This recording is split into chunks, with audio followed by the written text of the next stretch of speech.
샌디 태풍이 지나가면서 지금 며칠 됐죠? 한 13일 됐나요? 아마 우리 성도님들도 여러 가지 어려움을 겪으셨을 생각이 듭니다. 전기가 나가서 어려움을 당하셨을 것이고, 저희 집에서도 전기가 나가서 한 4일 정도 나갔다가 다행히 4일 만에 들어왔었는데, 지난주 화요일인가요? 다시 노이스터로 눈이 왔을 때 또 전기가 또 나갔었어요. 그래갖고 야, 이거 참 또 생각했구나 했는데 얼마 지나지 않아서 들어왔습니다.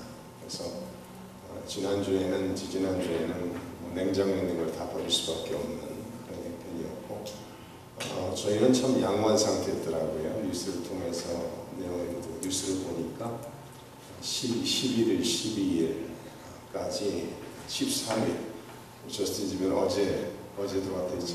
어제 12일 만에 13일 만에 전기가 다시 들어왔다고 합니다. 이 동북 지역에 있는 모든 사람들이 함께 어려움을 겪었죠. 저희 옆집에서도 이 샌디 태풍에서 전기가 나가자마자 제너레이터를 거의 집을 준비를 해놔서 제너레이터를 돌리더라고요. 목사인데도 좀 얄밉더라고요. 우리는 제너레이터가 없는데 준비를 못했는데, 제가 속으로 옆에 사는 분이 예수 믿는 분이거든요. 그래서 은근히 기대했던 것 중에 하나는 조금 전기를 나눠주겠다 할 걸 기대를 했었어요. 근데 never offer, 전혀. 그래서 조금 그런 생각도 들었는데, 그러다가 이제 전기가 나감으로써 가스를 못 샀잖아요. 그러니까 제너레이터 돌리는 것도 가스가 필요하잖아요. 한 이틀, 3일간 계속 겁나 돌리다가 갑자기 끊어지더라고요. 그래서 거기도 이제 가스를 사지 못해서 제너레이터 돌릴 수 없는 그런 상황이 됐던 것을 볼 수가 있습니다. 돈은 있고 그런데 가스를 살 수가 없는 그런 상황으로 여러 사람들이 어려움을 당했죠.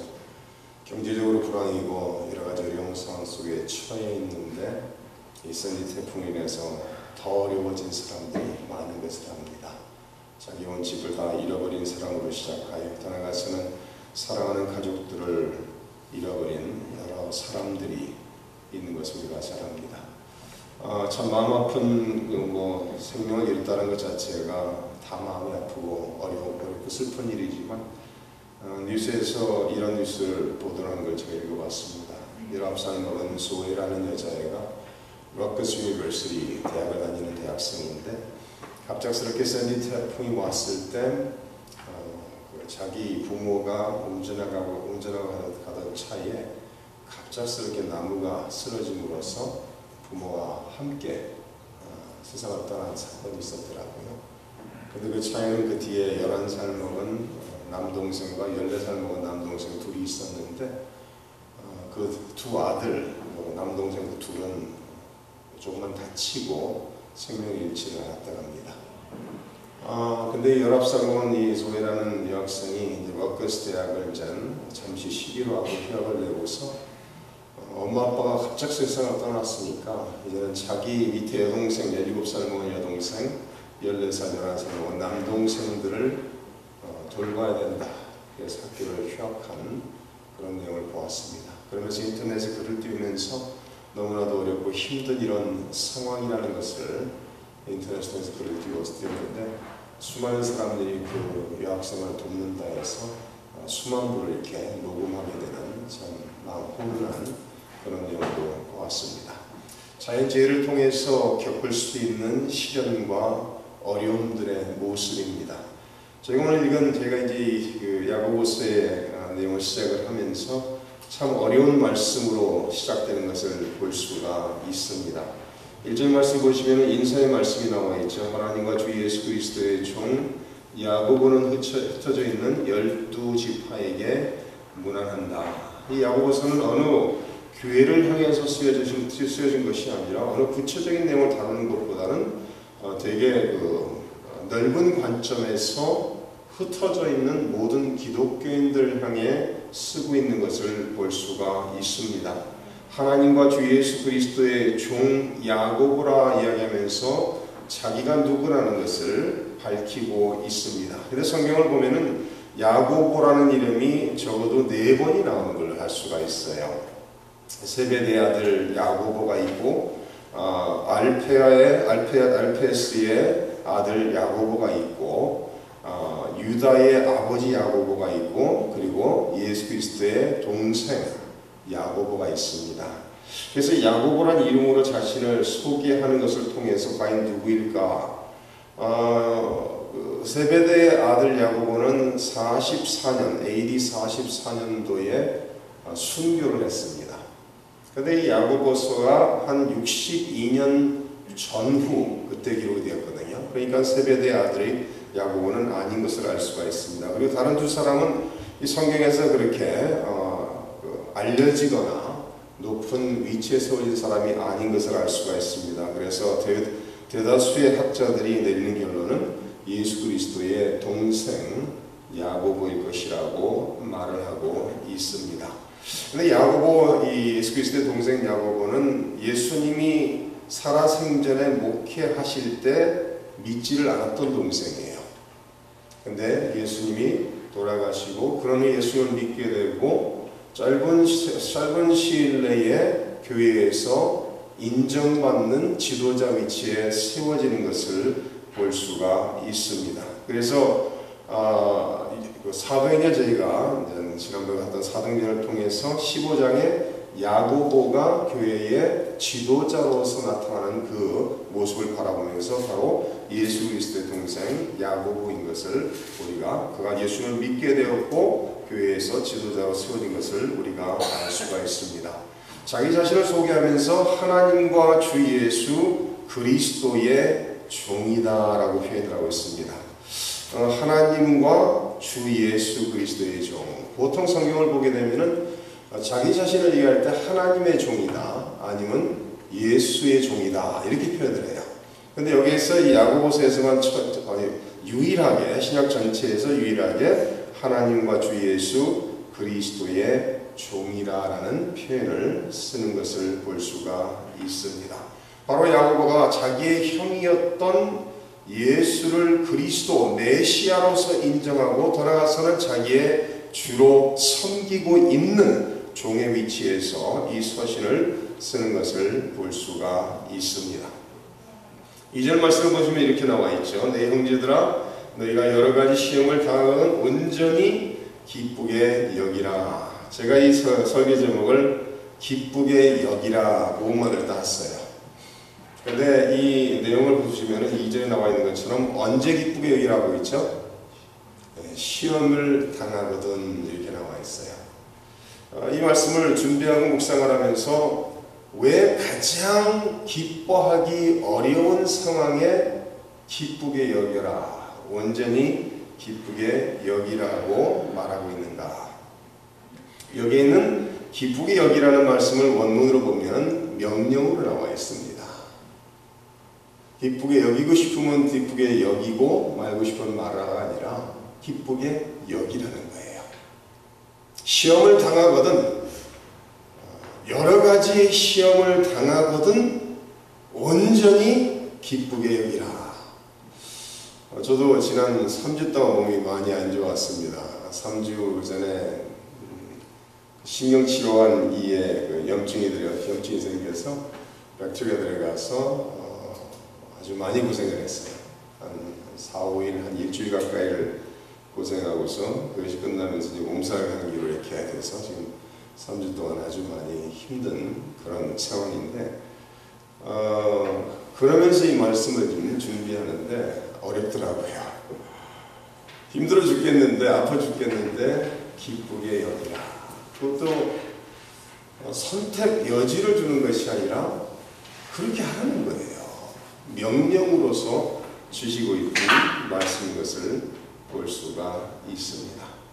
근데 2절 말씀을 자세히 보시면 내 형제들아 너희가 여러 가지 시험을 당하면, 한 가지 시험을 당하는 것도 어려운데 여러 가지 시험을 당하거든 온전히 기쁘게 여기라. 한 군데 약간 찾아봅니다. 로마서에 가서 말씀 한 군데를 보고 다시 야고보서로 돌아오도록 하겠습니다. 야고보서에 있는 내용과 비슷한 말씀의 성격이 로마서 5장에도 기록되어 있습니다.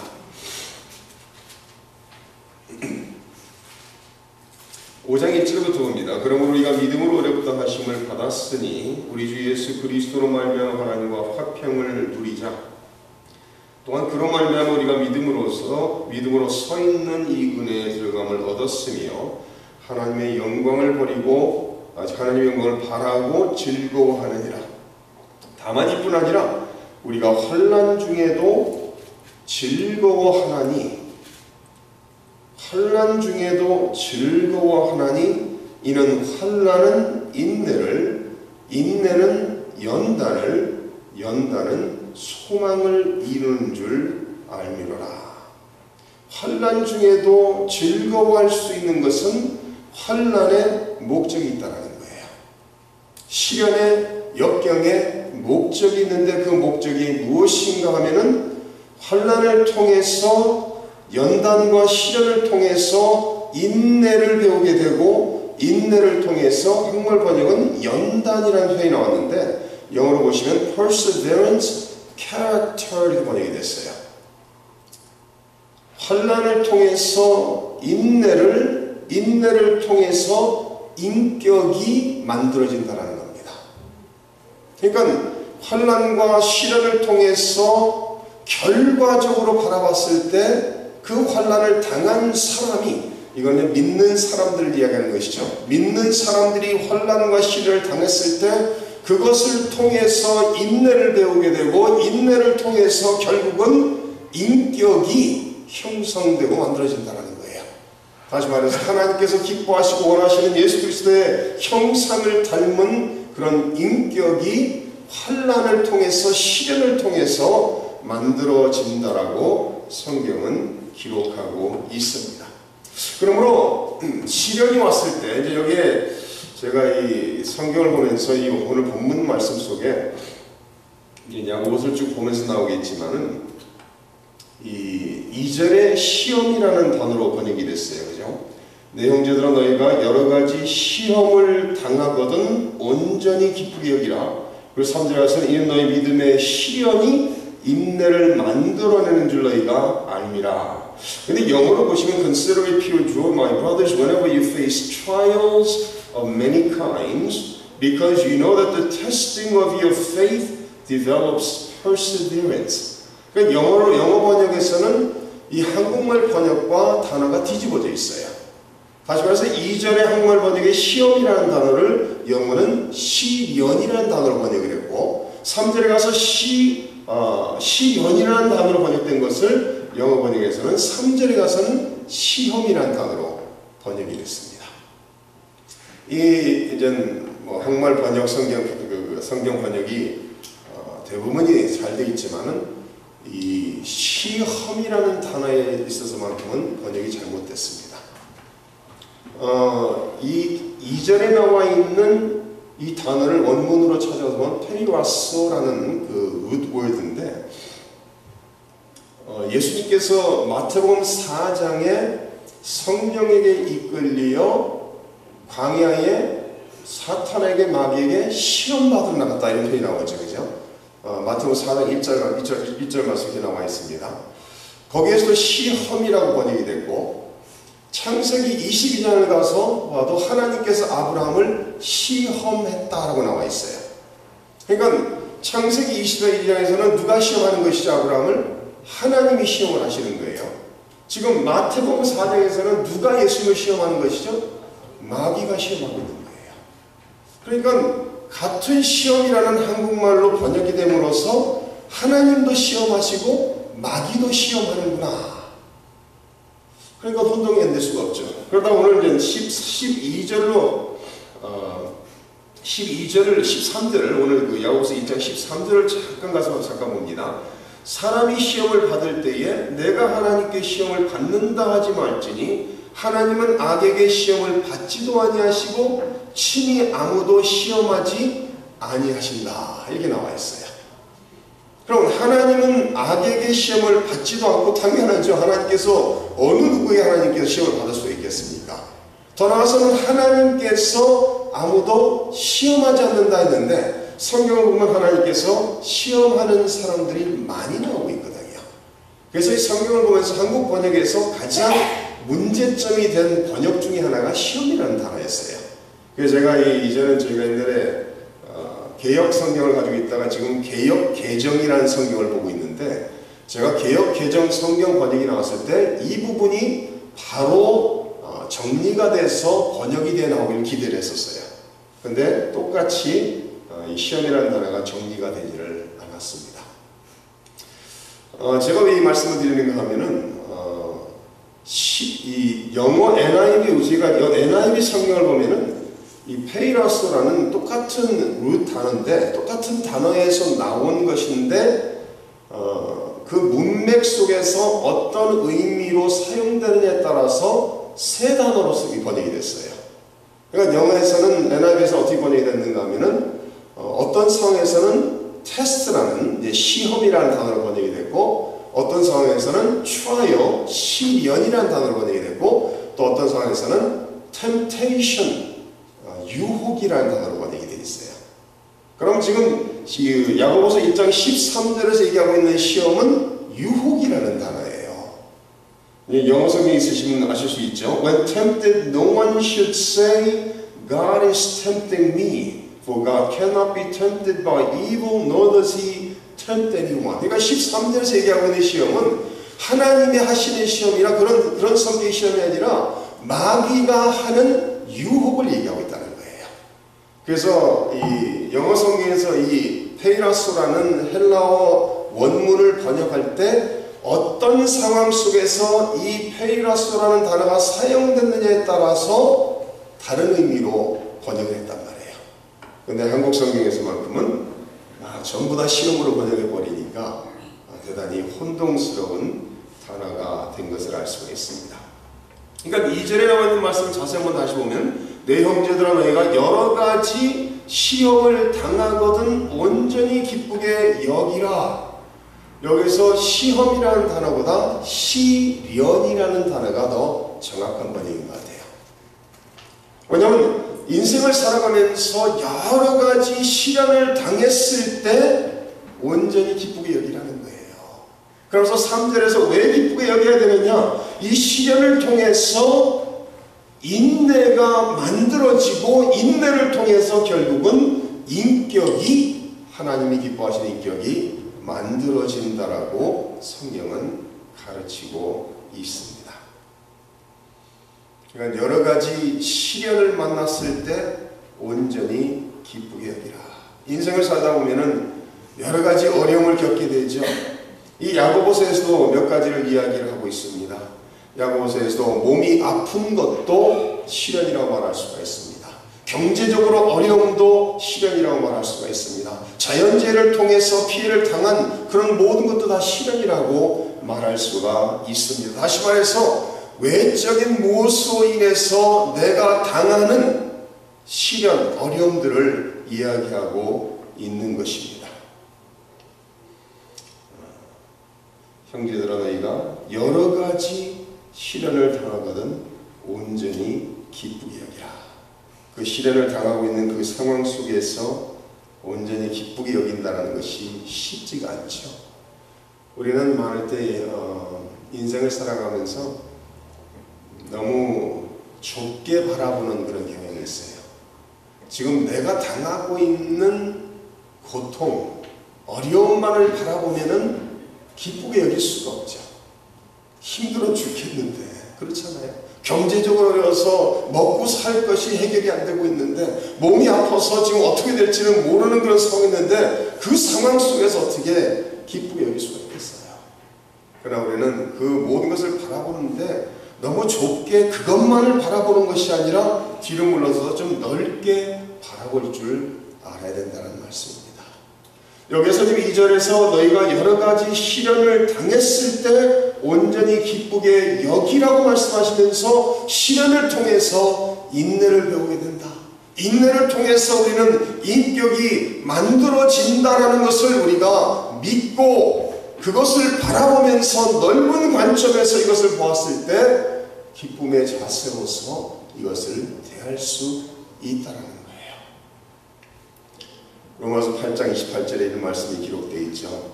하나님을 사랑하는 자, 그 뜻대로 부르심을 받은 자들에게는 모든 것이 합력하여 선을 이룬다라고 기록되어 있습니다.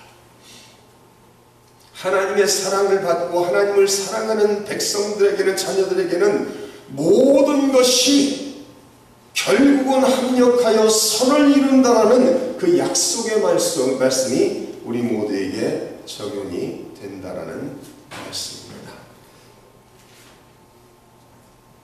시련을 당할 때는 힘들고 어렵지만 시련을 당하고 그 시련을 견디고 그 시련을 지나가고 나면은 내가 조금이라도 더 하나님 품으로 가까이 나가 있는 것을 발견하게 됩니다.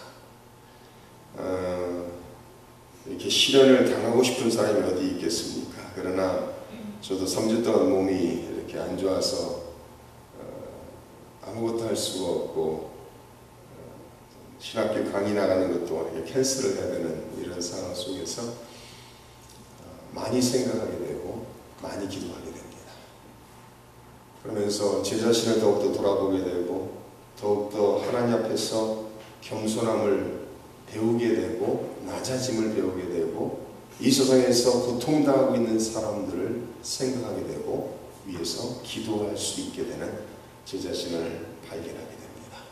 그래서 항상 인생의 시련이라는 것은, 인생의 고통들은 지날 때는 괴롭고 힘들지만 지나고 나면은 나에게 유익했더라라고 고백할 수가 있는 것을 알 수가 있습니다.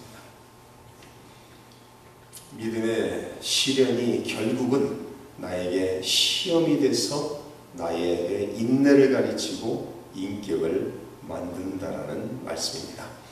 그러면은 우리가 지금 제가 말씀을 드렸죠. 한국말 번역에 시험이라는 단어를 세 단어로 나눠서 번역을 한다 말씀드렸습니다. 시련과 시험과 유혹이라는 단어입니다. 그러면은 유혹을 받았을 때는 어떻게 해야 되죠? 물리쳐야 돼요. 유혹은 사탄이 하나님의 자녀인 성도들을 넘어뜨리기 위한 목적을 가지고 하는 게 유혹입니다. 의도나 목적이 안 좋은 거예요. 기억하실 창세기에 누구죠? 요셉이죠. 보디발의 아내에게 유혹을 당합니다. 아주 노골적으로 성적인 관계를 갖자고 끊임없이 유혹을 합니다. 그랬을 때 요셉이 계속해서 그것을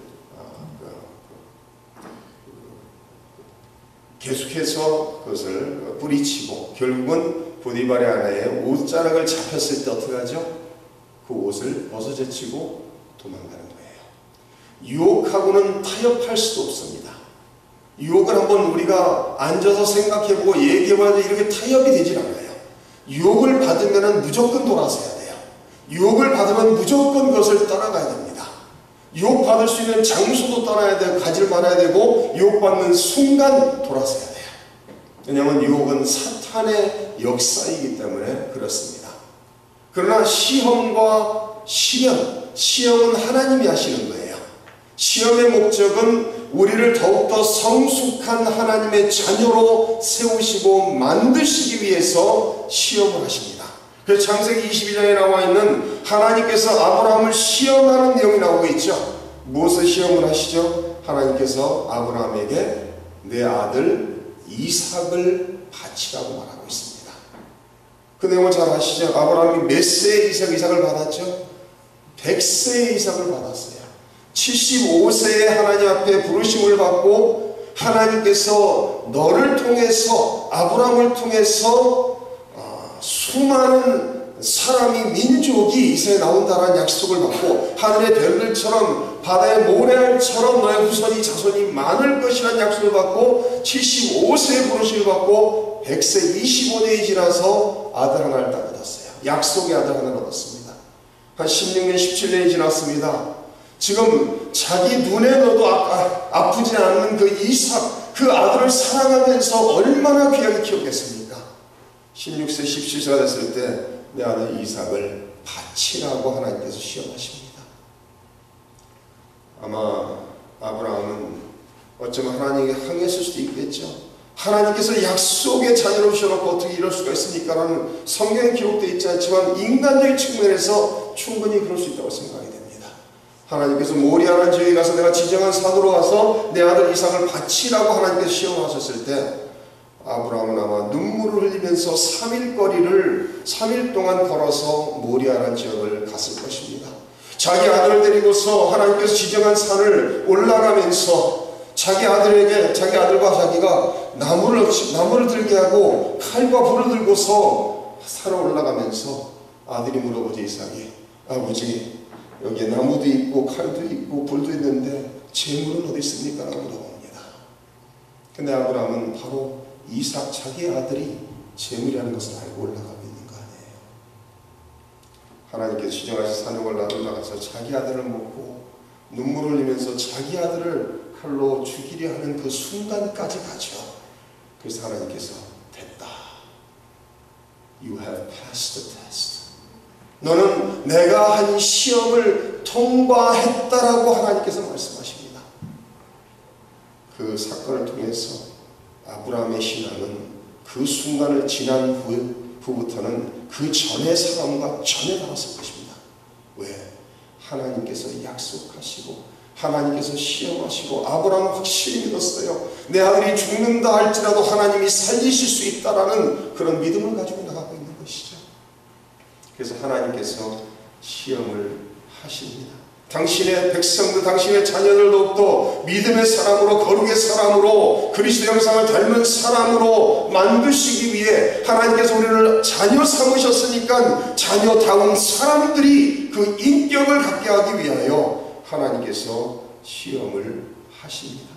그리고 하나님께서는 이 시련을 통해서 우리를 훈련하시고 연단하시는 것을 우리는 기억해야 됩니다. 그래서 유혹은 물리쳐야 되고 시험은 통과해야 되고 시련은 견뎌야 되는 거예요. 그럴 때 우리는 하나님 앞에서 더욱더 하나님이 기뻐하시는 사람으로 만들어져 가는 것을 알 수가 있습니다. 여기에 3절에 나와 있는 이 시련이라고 번역이 됐죠. 이 3절에 나와 있는 단어와 2절에 나와 있는 단어가 다른 단어예요. 2절에는 페이라스라는 단어고 3절에 나온 단어는 도키미언이라는 단어입니다. 그러니까 전혀 다른 단어예요. 근데 이 도키미언이라는 단어가 신약에서 한번 베드로전서 1장에 사용되고 구약성경을 번역한 72년이라는 구약성경 히브리어를 헬라어로 번역한 72년 번역에 2번이 사용되고 있어요. 그 내용들을 보면은 여기에 나와 있는 한국말 번역으로 시련이라고 번역된 단어가 어떤 의미를 가지고 있는지 이해할 수가 있을 것입니다. 제가 그 구절을 읽어드리겠습니다. 베드로전서 1장 6절에 이렇게 나와 있습니다. 그러므로 너희가 이제 여러 가지 시험으로 말미암아, 베드로전서는 시험으로 번역이 됐습니다. 그래서 제가 볼 때는 3절의 말씀은 도키미아라는 단어는 시험이라는 단어로 번역되는 게 더 맞다라고 말씀드렸죠. 시험으로 말미암아 잠깐 근심하게 되지 않을 수 없으나 오히려 크게 기뻐하는도다. 너희 믿음의 확실함은 불로 연단하여도 없어질 금보다 더 비하여 예수 그리스도께서 나타나실 때의 칭찬과 영광과 존귀를 얻게 할 것이니라. 시편 12편 5절 6절 속에 이렇게 나와 있습니다.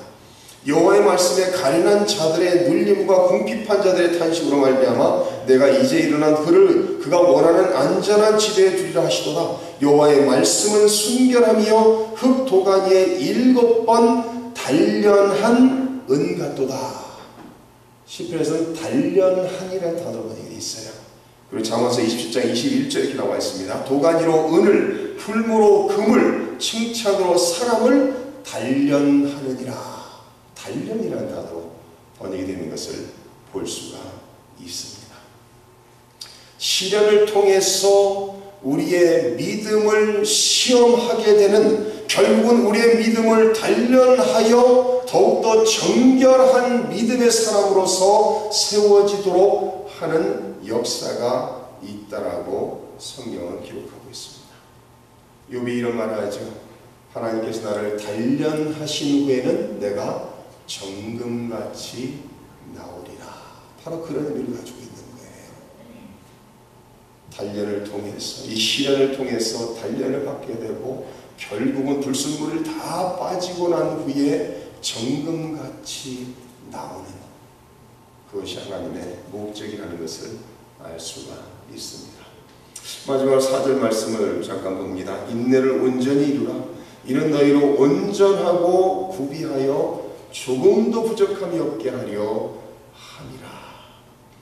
시련의 목적, 시험의 목적 다 어디에 있느냐? 하나님의 자녀들을 연단하고 단련하여서 아무것도 부족함이 없는 성숙한 사람을 만드는데 목적이 있다라고 성경은 기록하고 있습니다. 베드로전서에 이런 말씀을 기록합니다. 그러므로 너희가 이제 여러 가지 시험으로 말미암아 잠깐 근심하게 되지 않을 수 없으나 오히려 크게 기뻐하는도다. 너희 믿음의 확실함은 불로 연단하여도 없어질 금보다 더비하여 예수 그리스도께서 나타나실 때 칭찬과 영광과 존귀를 얻게 할 것이니라. 하나님께서는 하나님의 자녀들을 사랑하시기 때문에 가만히 내버려 두시지 않는 것 같아요. 시험도 하시고 인생의 여러 시련을 통해서 연단도 하시고, 그래서 하나님이 원하시는 사람으로 만들어 가신다는 거예요. 그래서 하나님께서 우리 모두가 다 예수 그리스도의 거룩한 형상을 닮아가는 사람으로서 우리 모두가 예수를 믿는 것과 아는 일에 하나가 되어 그리스도의 장성한 분량이 충만한 데 이르기까지 하나님께서 원하신다는 거예요. 그래서 예수 믿는 성도들이, 예수님 믿는 하나님의 자녀들이 예수 그리스도의 거룩함을 온전히 닮아 예수님처럼, 예수님 같은 사람으로서 이 세상을 하나님의 영광을 위해 살아갈 수 있도록 하나님께서는 시험하시고 시련을 주시고 연단을 하신다는 말씀입니다. 아마 이 성경을 보면은 성도님들이나 저보다 시련과 시험을 가장 많이, 훨씬 더 많이 받은 사람들이 많이 나오죠. 뭐 우리 예수님은 말할 것도 없겠죠. 예수님께서는 우리가 상상할 수 없는 십자가를 우리를 대신해서 지셨습니다. 우리가 잘 아는 사도 바울도 우리가 상상할 수 없는 수많은 연단과 시련과 시험을 당한 것을 볼 수가 있습니다. 고린도후서 11장 말씀을 잠깐 읽어드립니다. 그들이 그리스도 일꾼이냐 정신없는 말을 하거니와 나는 더욱 그러하도다. 내가 수고를 넘치도록 하고 갇히기도 더 많이 하고 매도 수없이 받고 여러 번 죽을 뻔하였으니 유대인들에게 40에서 하나 감한매를 5번 맞았으며 3번 퇴장으로 맞고 1번 돌로 맞고 3번 파선하고 일주일을 깊은 바다에서 지냈으며 여러 번 여행하면서 강의 위험과 강도의 위험과 동족의 위험과 이방인의 위험과 신의 위험과 강의 위험과 바다의 위험과 거짓 형제 중의 위험을 당하고 또 수고와 위에 쓰고 여러 번 자지 못하고 죽이며 목마르고 여러 번 굶고 춥고 헐벗었노라.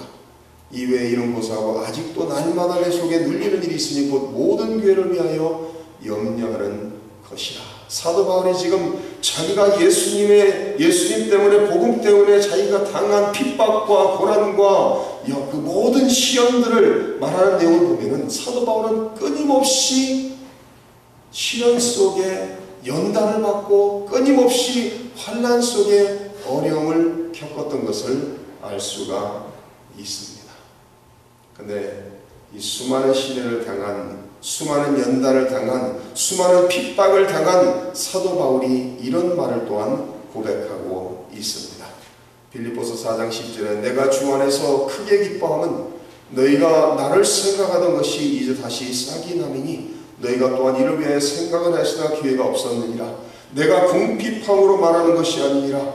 어떠한 형편에든지 나는 자족하기를 배웠노니 나는 비천에 처할 줄도 알고 풍부에 처할 줄도 알아. 모든 일 곧 배부름과 배고픔과 풍부와 궁핍에도 처할 줄 아는 일체의 비결을 배웠노라. 내게 능력 주시는 자 안에서 내가 모든 것을 할 수 있느니라.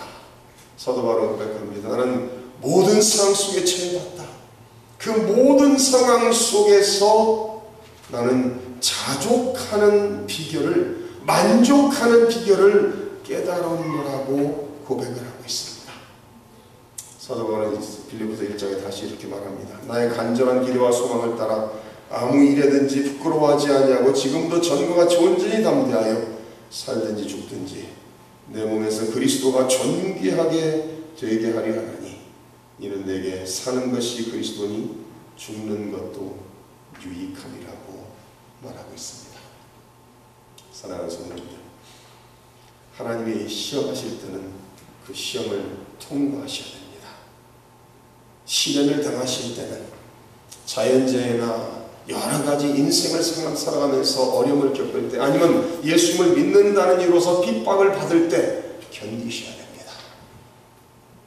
그래서 그 모든 과정을 통해서 하나님이 원하시고 하나님이 기뻐하시는 사람으로, 하나님의 자녀다운 사람으로 인격이 만들어지며 그리스도의 형상을 닮은 사람으로서 든든히 세워져 가야 된다는 말씀입니다.